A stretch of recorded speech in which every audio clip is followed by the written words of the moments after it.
2. Go ahead. 1, 2, 3. 4, 5, 6. And I'm number 7. You are number 7. Thank you. Alrighty. So hi, my name is Meredith. For those of you who don't know me, and one of my favorite things to make is banana pudding, or what we call in the South, nana pudding. It's really easy to make, and all the ingredients are pretty cheap. You can make it for parties or fellowships or birthdays. Actually, for my mom's birthday, we made banana pudding, and my grandmother made her a pie using the same pudding recipe, and they both turned out amazing. So the ingredients you need to purchase are sugar, flour, milk, eggs, salt, butter, vanilla extract, 3 to 4 regular sized bananas, and 1 box of vanilla wafers. These are all things that you can get from the store, or from Walmart, or from any other local grocery store. And so as you can see, I went ahead and made the pudding because this is probably the longest step out of the whole dessert.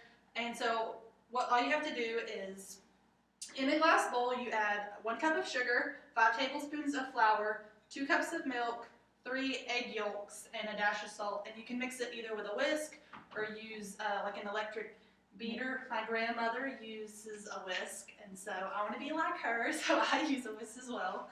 You could say she whisked it all.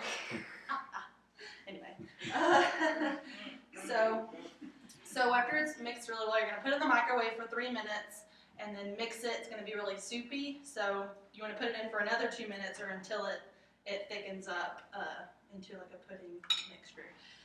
So next, as you can see, for time's sake, I went ahead and did the first layer of the vanilla wafer cookies, and then I sliced up some bananas and put that on top. So all we have to do next is put our cookies on top. And I chose the reduced fat vanilla wafers because they have 60% less fat, and they taste just as good as the regular ones. They also don't have any saturated fat. They have only 2 grams of just, I guess, regular fat. and so that's good like that. And then also bananas, and everyone knows bananas are good for you. They're one of the most nutritious fruits you can eat. They can help your kidneys and your bones. They can improve your eyesight, and actually, the National Food and Drug Administration allowed the Chiquita Banana brand to publish that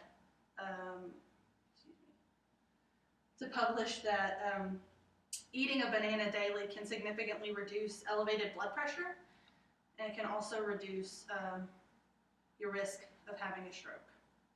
They're really accessible, they're really cheap, and they're really good. So next, once the pudding thickens, that means it's ready to put in the mix. So really, you just stir it around. And after you take it out of the microwave, you're going to add 2 or 3 tablespoons of regular butter. I just use the Land O'Lakes natural spreadable butter, and then 1 teaspoon of vanilla extract, and you just let it sit there for like 5 or 10 minutes and let it soak in and add some of the flavor, and it makes it really, the butter makes it really, really smooth. So all you have to do is pour it in like so.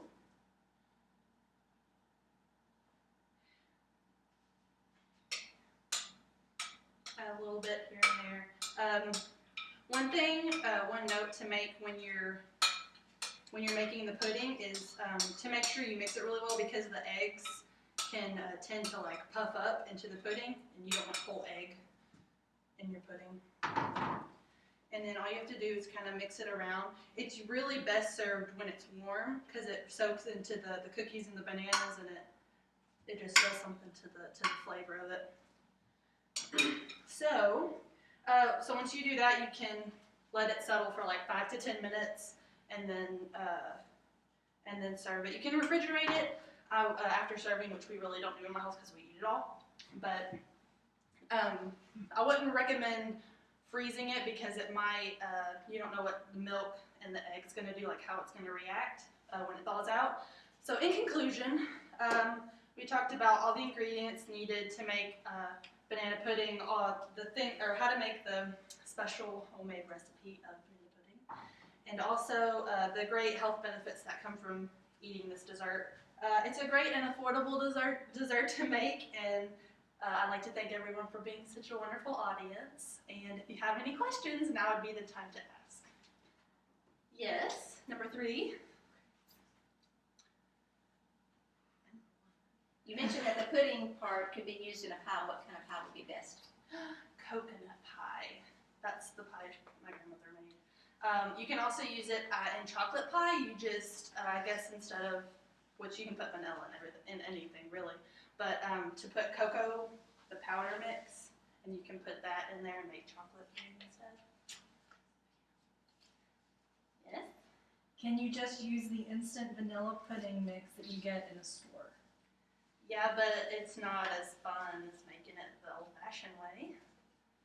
And, I have a question. yes? How many does your banana pudding recipe serve? It can serve, I guess it depends how big of an appetite you have. It can serve probably 4 to 8 people. 4 big people, 8 small people. Anyway, thank you very much.